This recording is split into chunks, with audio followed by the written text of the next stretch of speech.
Hello good morning students. आज हम start करेंगे एक्सरसाइज 5.1।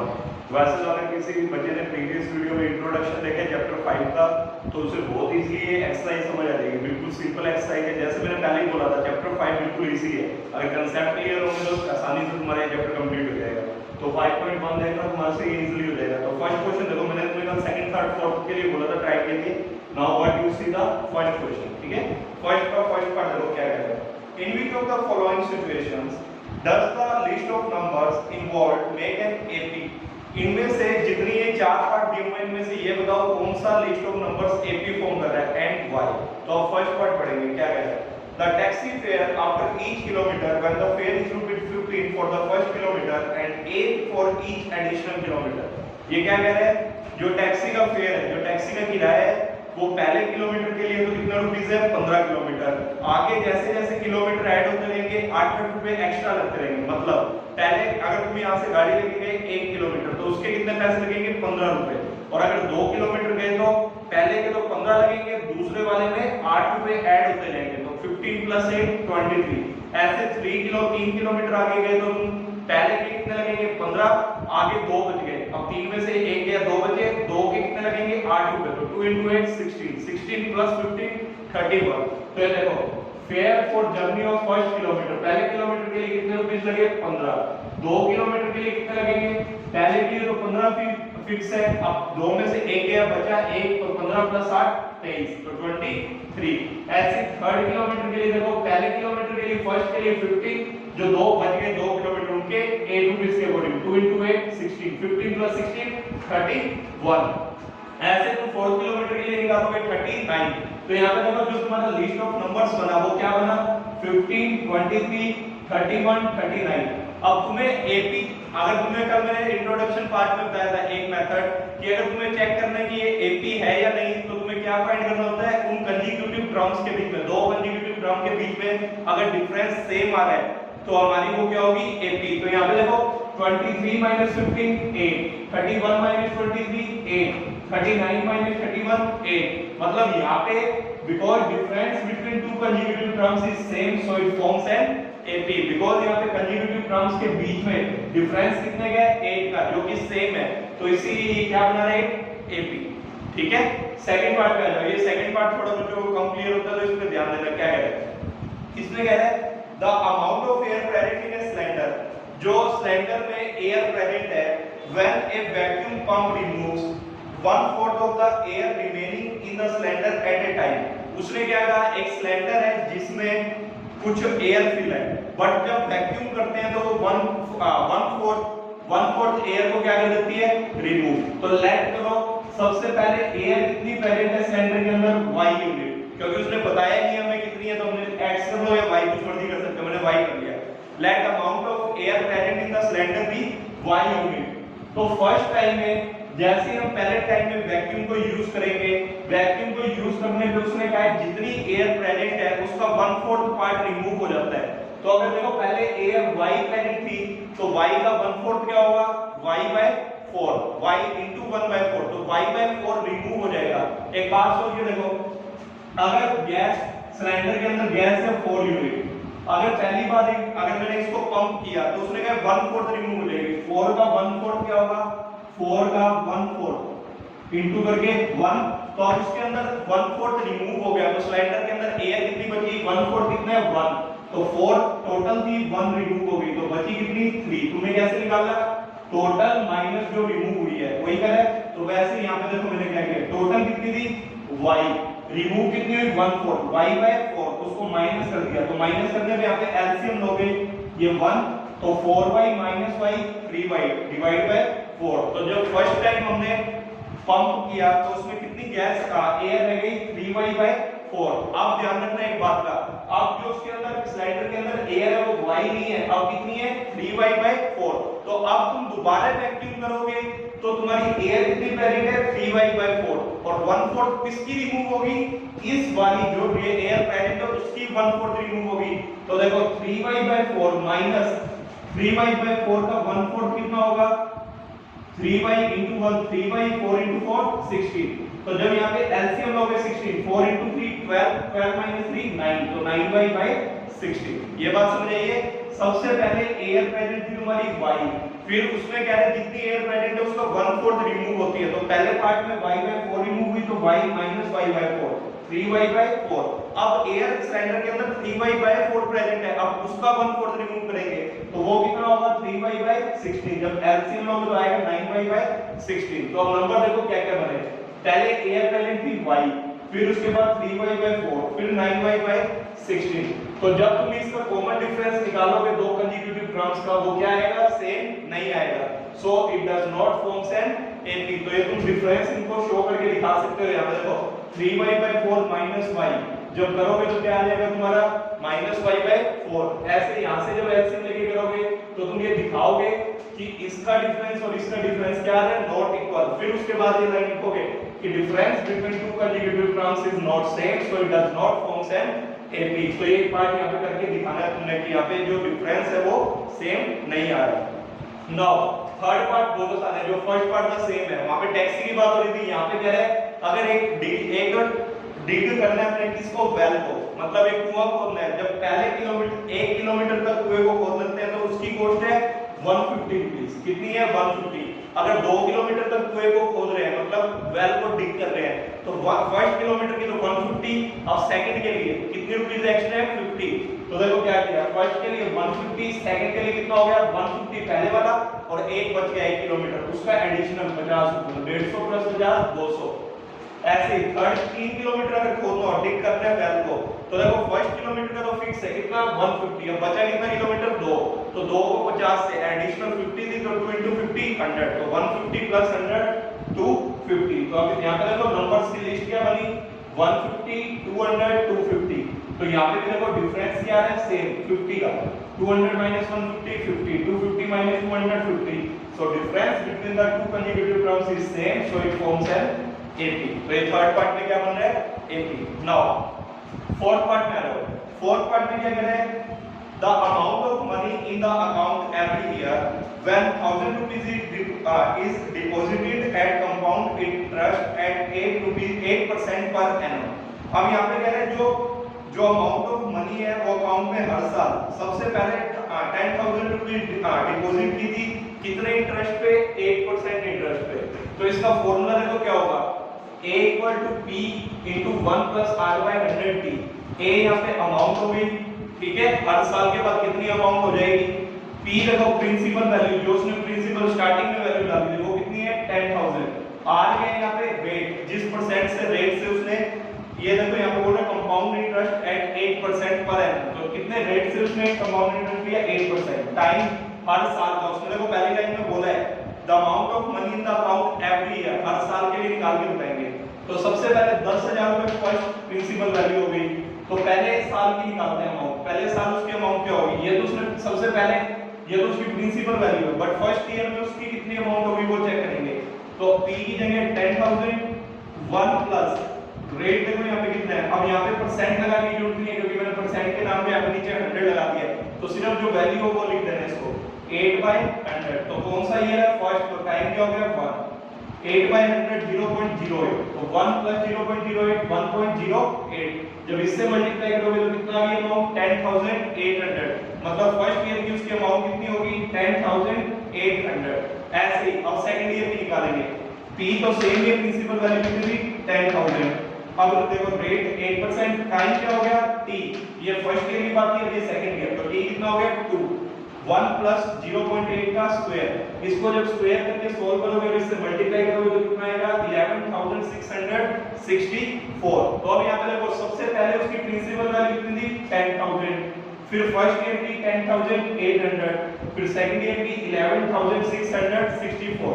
तो अब यहां पे देखो डिफरेंस इसका सेम है क्या, अब इसका डिफरेंस चेक करना, इसमें और इसमें डिफरेंस आ रहा है 800 का, कितने का आ रहा है 800 का, और यहाँ पे जब इन दोनों का डिफरेंस चेक करोगे वो आ रहा है 864 का। सो तो तुम क्या लिखोगे, because the difference between two consecutive terms is not same, so it does not forms an AP. Clear है? तो इन चारों पार्ट को स्क्रीनशॉट ले लेना और नोट कर लेना।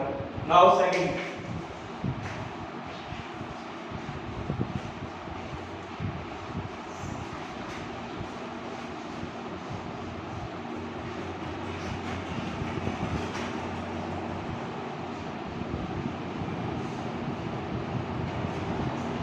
क्वेश्चन नंबर सेकंड है। क्वेश्चन नंबर सेकंड का फिफ्थ पार्ट कर रहे हैं सीधा, बिल्कुल आसान क्वेश्चन है, इसलिए उसका फिफ्थ पार्ट देखेंगे सेकंड का।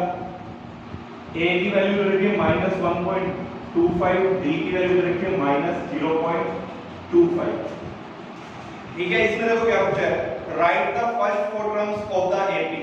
ए और डी दे रखा है, एपी की फर्स्ट फोर टर्म्स लिखो। तुम्हें पता है एपी की फर्स्ट फोर टर्म्स कौन सी होती हैं, जैसे a1, a2, a3 और a4। a1 क्या होती है first term a, a2 second term का formula a plus b, third term का formula a plus 2b, fourth term का फॉर्मूला a प्लस 3d। तो a की वैल्यू तो देखो ये दे रखी है, तो a तो कितना हो गया तुम्हारा 1.25। अब सेकंड टर्म निकालेंगे, सेकंड टर्म का formula a plus d, a कितना है -1.25 प्लस d कितना है -0.25। अब -1.25 प्लस माइनस माइनस -0.25, तो अब माइनस माइनस क्या हो जाता है प्लस, 0.25 0.25 0.50, तो कितना हो जाएगा -1.50। ये आ गई तुम्हारी सेकंड टर्म। थर्ड टर्म क्या आ जाएगी, a plus 2d, a value कितनी है -1.25 प्लस 2 into -0.25, तो ये हो गया -1.25। ये देखो प्लस माइनस माइनस 0.25 को 2 से मल्टीप्लाई करोगे -0.50, तो इसको जब प्लस हो जाएंगे माइनस माइनस तो -1.75। ऐसे फोर्थ टर्म देखो क्या होगी a प्लस 3d, तो a है तुम्हारा -1.25 प्लस 3 into -0.25, फिर प्लस माइनस माइनस 3 से मल्टीप्लाई करोगे तो 0.75, अब माइनस माइनस प्लस, तो ये आ जाएगा माइनस का 2.0। तो फर्स्ट टर्म है तुम्हारी -1.25, सेकंड -1.50, थर्ड -1.75, फोर्थ -2। क्लियर है। अब नेक्स्ट क्वेश्चन पे आ जाओ, थर्ड क्वेश्चन पे। थर्ड क्वेश्चन में तुम्हें ये है सेकंड और फिफ्थ, जो इसके फर्स्ट फोर पार्ट है तुम ट्राई करना है, कहीं डाउट है तो मेरे को कमेंट बॉक्स में लिख देना। सिंपल ही है, बिल्कुल सेम ऐसे होंगे। थर्ड क्वेश्चन में देखो, थर्ड का थर्ड पार्ट कर रहे हैं, थर्ड का थर्ड और फोर्थ पार्ट करेंगे। थर्ड के थर्ड पार्ट में दे रखा है तुम्हें 1/3, 5/3, 9/3, 13/3, और तुम्हें क्या कहना है, write the first term and common difference. First term क्या होती है, जो सबसे पहले लिखी होती है, तो फर्स्ट टर्म तुम्हारी यहाँ पे क्या आ गई इसकी 1/3, और कॉमन डिफरेंस क्या होता है d। या तो तुम्हारा फॉर्मूला इसको a1 लिखते हो, इसको a2, a3, a4, formula use कर लो a2 minus a1। a2 कितना है 5/3, a1 कितना है 1/3, एलसीएम लोगे 3 तो 5 - 1 4, तो कितना आ गया आंसर 4/3। तो बस इसमें यही करना है, फर्स्ट टर्म बतानी है और कॉमन डिफरेंस। तो ये आ गया तुम्हारा फर्स्ट टर्म 1/3, कॉमन डिफरेंस 4/3। ऐसे इसका फोर्थ पार्ट और देख लो। फोर्थ पार्ट में कह रहे हैं 0.6, 1.7, 2.8, 3.9। अब फर्स्ट टर्म क्या है यहाँ पे 0.6, जो सबसे पहले होती है, तो a हो गया 0.6 और d क्या हो जाएगा a2 minus a1, तो 1.7 minus 0.6, तो d कितना आ गया 1.1। 1.7 में से जब माइनस करोगे 0.6 तो कितना आएगा 1.1। क्लियर है। अब आ जाओ क्वेश्चन नंबर 4 पे। ये थर्ड सब बिल्कुल इजी है, फर्स्ट क्वेश्चन थोड़ा ध्यान से देख लेना, स्टेटमेंट में तो दिक्कत आ जाती है, सेकंड थर्ड तो बिल्कुल इजी है। फोर्थ के 15 पार्ट्स हैं, जो मेरे को लगा बच्चों को डाउट आ सकते हैं, मैं वो करवाता हूं। इसमें क्या कहते हैं, which of the following are AP. पहले तो तुम्हें ये बताना इसमें एपी कौन सी है। अगर तुम्हें एपी पता लग गया तो कॉमन डिफरेंस बताओ और नेक्स्ट 3 टर्म्स लिख के बताओ, ठीक है। तो फोर्थ का थर्ड पार्ट करो सबसे पहले, -1.3, -3.2, -5.2, -7.2। तो एपी चेक करने के लिए हमें क्या देखना होता है, डिफरेंस। अगर कॉमन डिफरेंस कंसेक्यूटिव टर्म्स का सेम आ जाए तो वो क्या होती है, एपी। तो यहाँ पे देखो d निकालेंगे पहले a2 minus a1 से, फिर d निकालेंगे a3 minus a2 से, फिर d निकालेंगे a4 minus a3 से। a2 देखो कितना है -3.2, फिर माइनस, अब a1 कितना है -1.2, तो अब यहाँ पे देखो -3.2 माइनस माइनस प्लस 1.2, तो अब जब इसको -3.2 में से +1.2 करोगे तो ये कितना आ जाएगा माइनस का 2 माइनस 2.0। ऐसे A3 है तुम्हारा माइनस 5.2 माइनस A2 कितना है माइनस 3.2, तो माइनस 5.2 प्लस 3.2, तो ये भी कितना आ जाएगा माइनस 2.0। A4 कितना है माइनस 7.2 माइनस A3 कितना है माइनस का 5.2 माइनस माइनस प्लस, तो माइनस 7.2 प्लस 5.2, ये भी कितना आ गया माइनस का 2.0। तो अब यहाँ पे देखो the difference between the two consecutive terms is same so it forms an AP. तो ये क्या बना रहा है एपी। तो अगर पहला पार्ट क्या पूछा था कौन सा एपी है, तो हमने बता दिया कंसेक्यूटिव टर्म्स के बीच में डिफरेंस सेम है, तो ये क्या है एपी। अब नाउ सेकंड पार्ट उसने कहा डी कितना है, तो डी का तो कॉमन डिफरेंस कितना है -2 इतना आ गया। फिर उसने कहा नेक्स्ट 3 टर्म्स, 4 टर्म तो उसने दे दिया, कौन सी टर्म तुमने निकालनी है 5th 6th और 7th, 5th 6th और 7, नेक्स्ट 3 का मतलब यही है 4 के बाद 5 6 और 7, 5 का फॉर्मूला a + 4d, a कितना है -1.2, जो फर्स्ट टर्म होती है उसको ये बोलते हैं +40, d कितना है -2, तो -1.2 -8 कितना आ गया -9.2, a 6 a + 5d, तो -1.2 + 5 * -2, तो -1.2 -2 * 5 -10, तो -11.2। ऐसे 7 टर्म निकाल सकते हो a + 60, a कितना है -1.2 6 d -2, तो -1.2 -12, तो कितना आ गया -13.2। तो फिफ्थ टर्म आ गई -9.2 6 -11.2 7 -13.2। ये था तुम्हारा पार्ट फोर्थ का थर्ड पार्ट। अब करते हैं फिफ्थ पार्ट। फोर्थ के फिफ्थ पार्ट में क्या कह रहा है,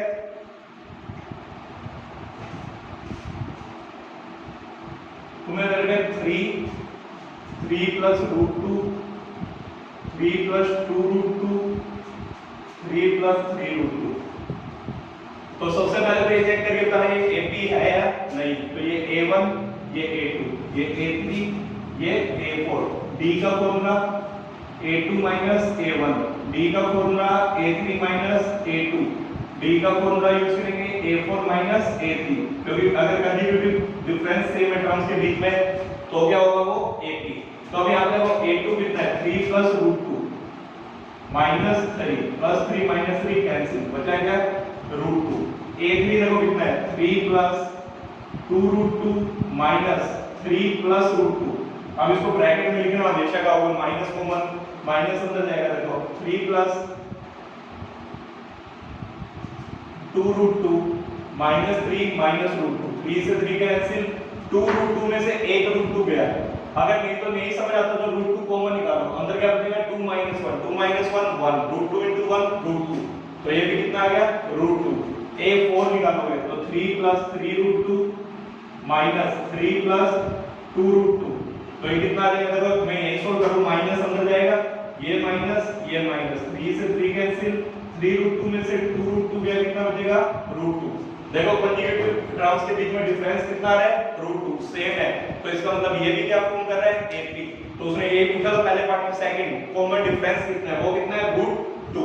अब उसने पूछा नेक्स्ट 3 टर्म्स बताओ, तो 4 में देखिए फिफ्थ निकालो a + 4d, a कितना है 3 4 d कितना है √2, तो 3 + 4√2। ऐसे सिक्स्थ टर्म के लिए a + 5d, उसमें क्या आएगा 3 + 5√2, देखो a की जगह 3 5 d कितना था √2, तो 3 + 5√2। A7 सेवंथ टर्म कितनी होगी a + 6d, तो a3 6√2। तो फिफ्थ टर्म आ गई 3 + 4√2, सिक्स्थ आ गई 3 + 5√2, सेवंथ आ गई 3 + 6√2। तो ये हो गए तुम्हारे नेक्स्ट 3 टर्म्स। अब इसके बाद आ जाओ एग्जांपल नंबर इसके फोर्थ के 6th पार्ट पे। मेरे को लग रहे थे कि तुमसे नहीं होंगे वो मैं सारे पार्ट करवा देता हूँ, अगर फिर भी कोई डाउट है तो मेरे से कमेंट बॉक्स में पूछ लेना।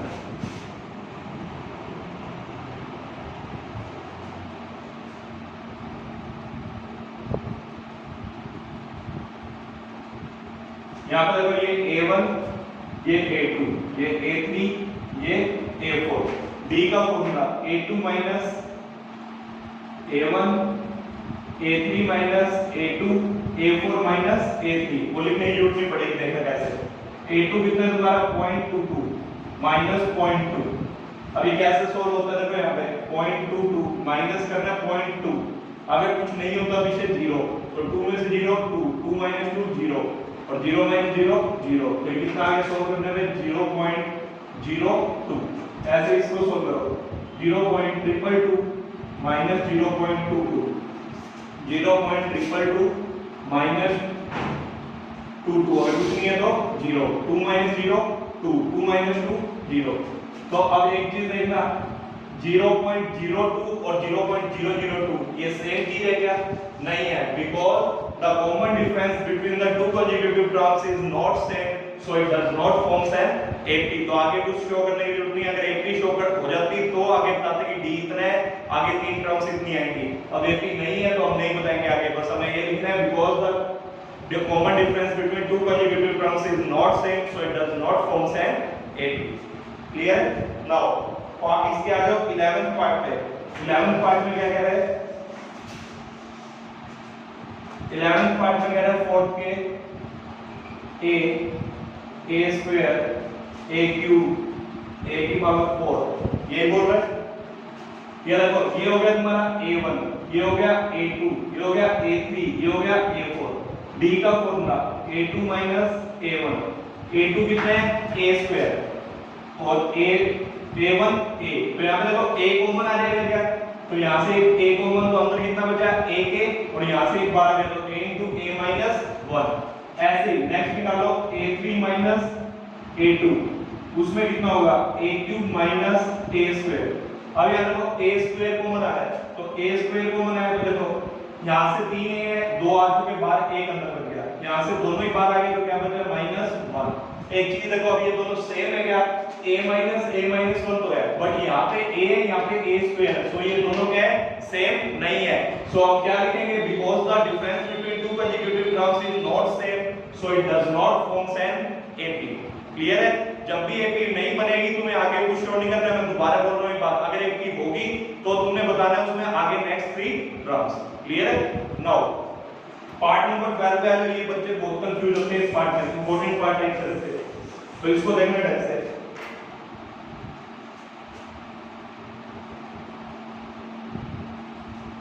क्या करना है? √2 √8, जब भी रूट वाले आ जाए इनको सोल्व कैसे करना है वो समझ लेना। ये देखो इसको √2 को तो तुम √2 ही लिख सकते हो।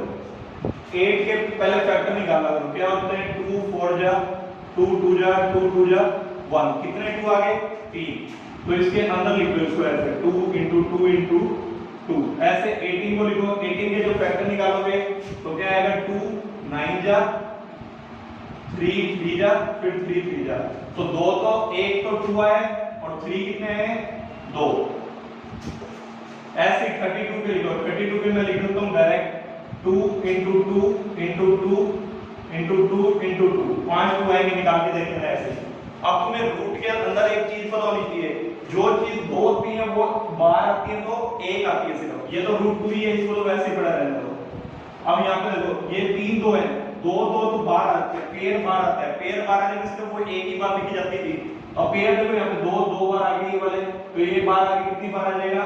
1 बार, और ये वाला अंदर रह जाएगा क्योंकि इसको दूसरा बंदा नहीं मिला इसलिए वो अंदर ही रहेगा। ठीक है, तो ये हो गया 2 √2। ऐसे यहाँ पे 2 तो एक ही बार है बट 3 2 बार है, तो ये 2 बार वाला 1 बार आ जाएगा, बाहर लिख देंगे और अंदर वैसे का वैसे 2 √2 है।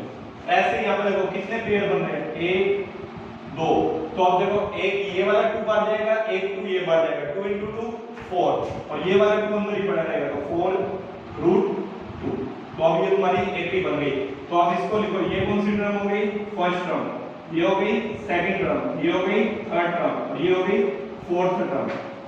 तो अब ये देखो d का फॉर्मूला a2 - a1, d का फॉर्मूला a3 - a2, d का फॉर्मूला a4 - a3।